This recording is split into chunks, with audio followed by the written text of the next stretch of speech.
Here's something that should really give you pause. Imagine laws, right, presented as totally essential for our digital safety, our online lives. But they could actually be used to strip away the very freedoms we take for granted. It's a classic tension, isn't it? Security versus liberty. Exactly.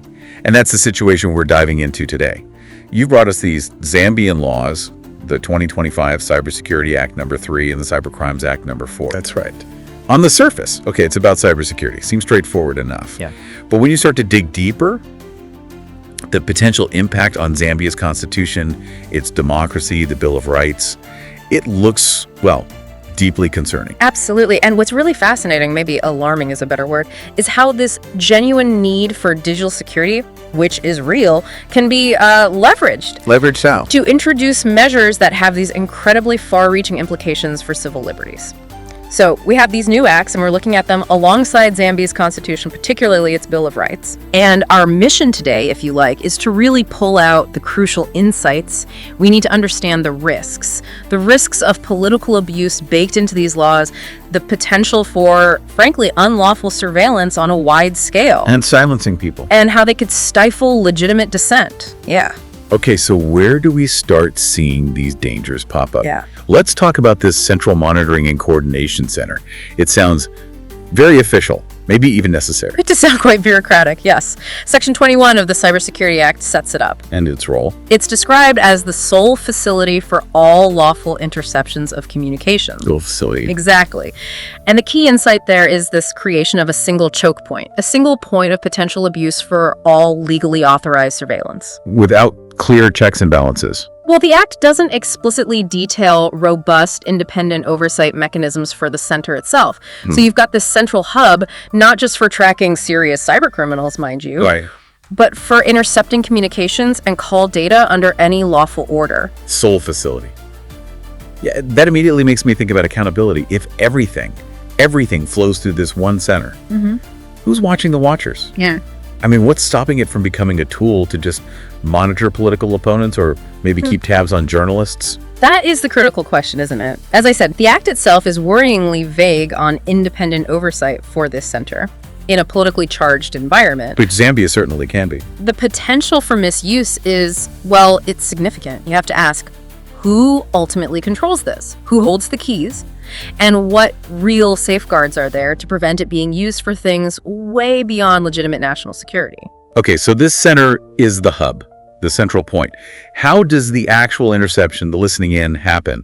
The Act says it's prohibited. It does, yes. Section 22 states interception is prohibited. But then Part V immediately lays out the rules for lawful interception. So Section 28 says a judge can issue an interception of communication order. And this order compels electronic communications service providers, phone companies, ISPs, to intercept and hold on to specific communications. Okay, a judge's order. That sounds like a safeguard, at least on paper.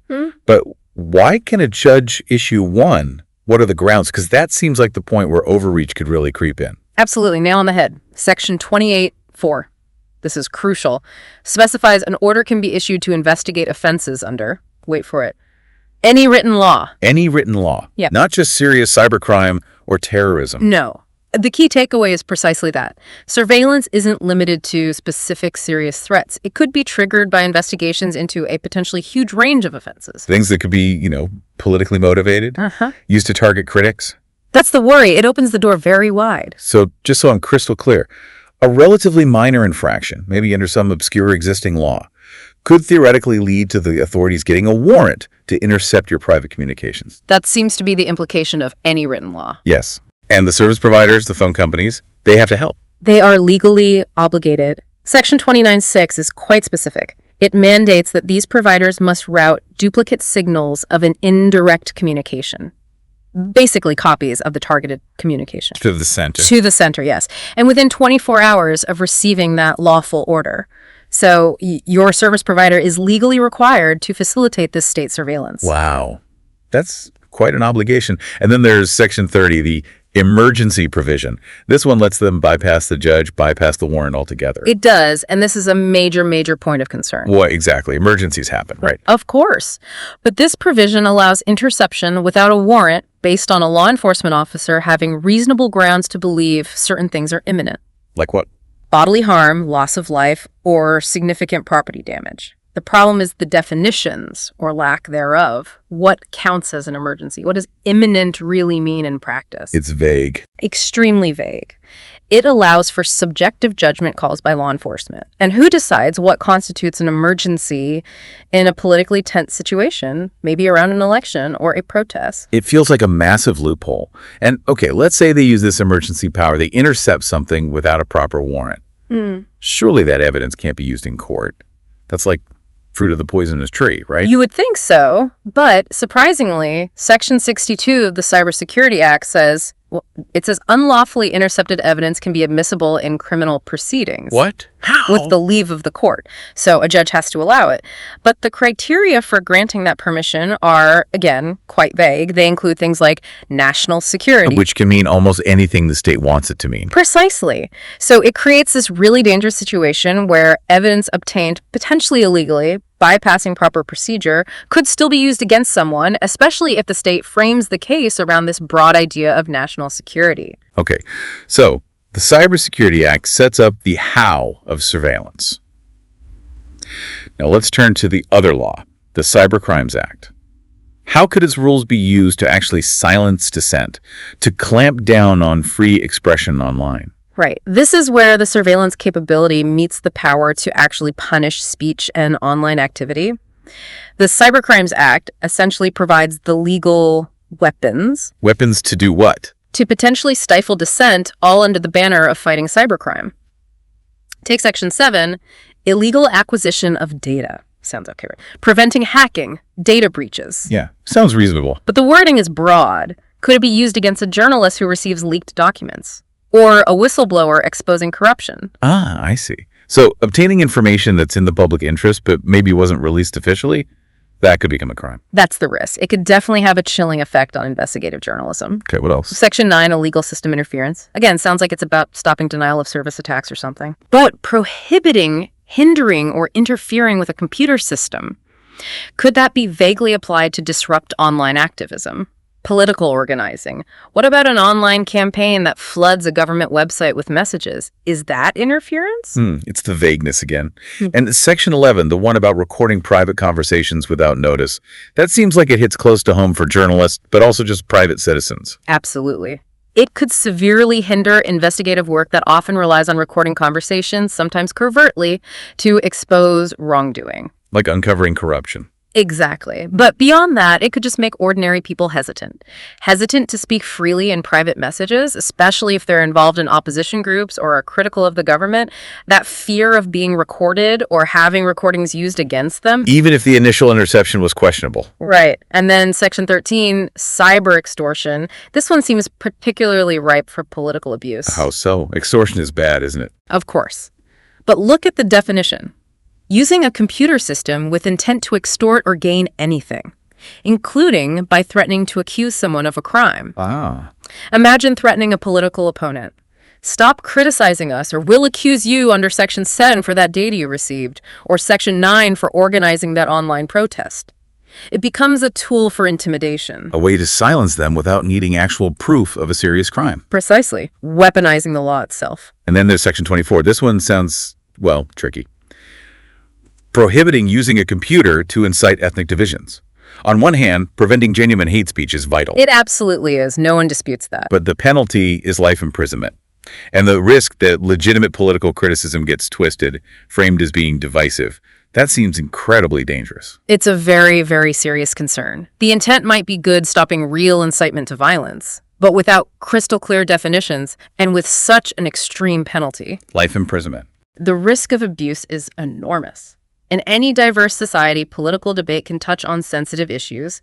It's easy to imagine legitimate criticism, especially from minority groups or opposition parties, being deliberately misconstrued as inciting divisions simply to shut it down. So it becomes a tool to enforce conformity, not prevent violence. That's the potential. It could have a devastating impact on free speech and open political discourse. This paints a really worrying picture for basic rights in Zambia. But you also mentioned something specific earlier, how these laws could target democracy itself, especially elections. the parallel vote tabulation, the PVT. How could these laws mess with that? Yes, this is where the threat becomes incredibly direct, potentially striking at the heart of democratic integrity. PVTs, parallel vote tabulations, are vital. They're independent checks run by civil society, comparing official results with data gathered directly from polling stations. A way to spot fraud or major errors, basically. Exactly, a crucial tool for transparency. But these cyber laws create multiple avenues to potentially sabotage that independent scrutiny. How? Which parts are relevant here? Okay, look at Part 4 of the Cybersecurity Act. It deals with critical information infrastructure. Right. Power grids, financial systems, Right. that kind of thing. Yes, but the definition could easily be stretched. Think about election data, voter registration databases, results transmission systems, even the official Election Commission website. All of that could arguably be classified as critical information infrastructure. Okay. And if it is? Then specific rules kick in. For instance, Section 17 mandates the immediate reporting of any cybersecurity incidents affecting this infrastructure. So, wait. If a PVT, an independent group, finds a big difference between their count and the official results, could the authorities just label that discrepancy a cybersecurity incident? That is precisely the concern. Any anomaly, any difference flagged by a PVT could potentially be framed as a security incident. Maybe someone claims the PVT's data collection was hacked, or that their differing result is the incident. And what happens if they do that? Well, Section 18 gives broad powers to investigate such incidents. These investigations could be highly intrusive. Imagine authorities descending on the PVT operators, demanding access. Disrupting their work right when it matters most. Exactly. Disrupting the process, intimidating the observers, casting doubt on the PVT's findings in the public eye, even if the discrepancy they found was completely legitimate, maybe indicating fraud or serious error in the official count. And could they seize equipment, the computers, the data the PVT collected? Absolutely. Section 56 provides sweeping powers to access, search, and seize computer systems and devices linked to cybersecurity incidents. So they could literally walk in and take everything the PVT group is using. That power appears to exist under the Act. It could be used to confiscate their data, effectively shutting down their ability to complete their analysis and publish their independent findings. Wow. It sounds like they could build a legal wall around the official election results, blocking any independent verification by calling it a security threat. That's a good way to put it. It allows them to potentially shut down oversight under the guise of protecting critical infrastructure. And you mentioned licensing, too. Licensing cybersecurity providers. How does that fit in? Right. Part 6 of the Cybersecurity Act, it requires anyone providing cybersecurity services to be licensed by the government agency. Okay. Well, think about who might need such a license. Companies providing election technology, sure, but maybe also organizations offering services to audit election systems for security flaws, or even groups helping the PVT ensure their systems are secure. And Section 46 gives the agency really broad discretion to reject a license application. It can say no if it's not in the public interest or if it poses a threat to national security. More vague terms. Exactly. So the state gets to decide who is allowed to provide services related to election tech and security oversight. They could potentially deny licenses to independent auditors or groups seen as critical, favoring entities aligned with the government. It's another layer of potential control. This is all... Well, it's incredibly concerning. It really feels like these laws, taken together, could systematically dismantle the foundations of a healthy democracy in Zambia. How does all this map onto the specific rights in the Zambian constitution, the Bill of Rights? The connection is stark and worrying. Those broad interception powers we talked about.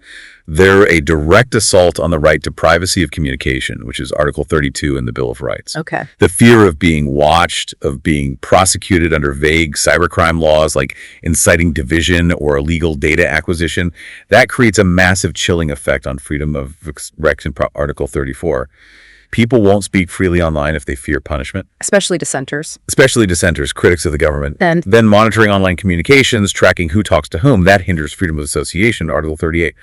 How can people freely organize, especially politically, if they suspect their every digital move is tracked? Well, and protests, demonstrations. Article 39 guarantees the right to assemble, demonstrate, picket, and petition. But if online organizing for a peaceful protest can be surveilled, maybe even labeled system interference, that right is threatened too.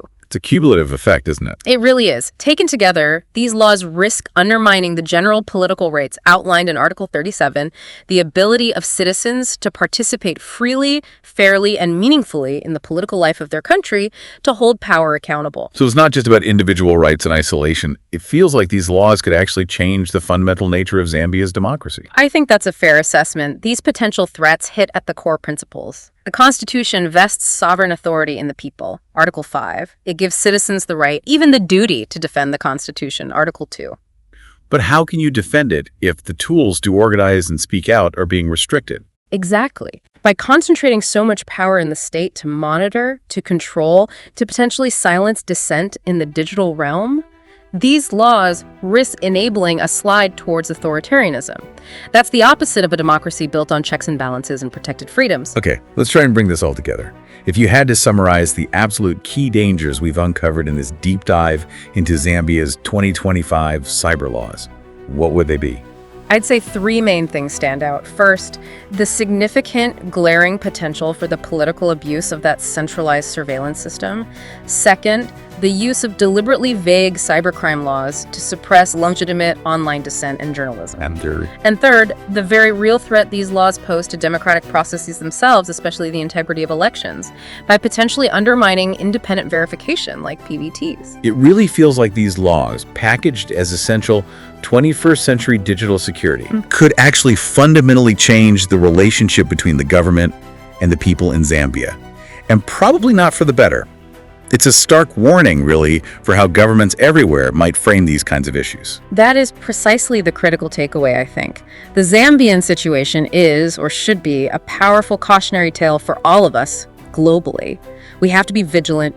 We have to critically examine these digital security measures governments propose. To make sure they're not Trojan horses? To ensure they don't come at the unacceptable cost of our fundamental rights, our civil liberties, and the very foundations of democratic governance. You've definitely given us and our listeners a lot to think about. It underscores just how urgent it is to understand these complex legal shifts and to, well, actively defend our rights in this digital age. It really does. So maybe a final thought for everyone listening. In this constant push for digital security, are we perhaps inadvertently paving the way for a kind of digital tyranny? And what's the real cost? What's the ultimate price we pay in terms of freedom and democracy if we don't ask these hard questions now and demand clear, robust safeguards? A crucial question indeed. It really seems like this is a conversation that needs to continue and one that needs all of our attention.